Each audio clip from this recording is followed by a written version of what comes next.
Wat sê die Bybel oor vriendskap? Jy moet jou naaste lief hê soos jouself. 2 is beter as 1, saam bereik hulle meer in hulle werk. Iemand kan 1 aanval, maar die 2 kan weerstand bied. 'n 3-dubbele tou breek nie maklik nie.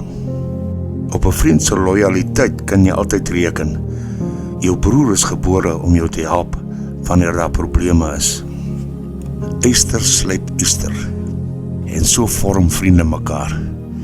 Eerlike raad van 'n vriend is so aangenaam soos parfuum en so heerlik soos wierook. Help ander gelowiges wat swaar kry en gee so uitvoering in Christus se liefdeswet. Vriende kan mekaar verwoes. Daar kan ook 'n vriend wees wat nader aan jou is as jou eie broer. Daarom, soos julle reeds doen, moet julle aanhou om mekaar moed in te praat en geestelik op te bou. Die wonde veroorsaak deur iemand wat lief is vir jou, is baie beter as die baie soene wat jou vyande jou wil gee. Rykdom bring baie mooi weersvriende. 'n Arm mens het geen vriende nie. Hy wat met wyse mense meng, verkry self ook wysheid.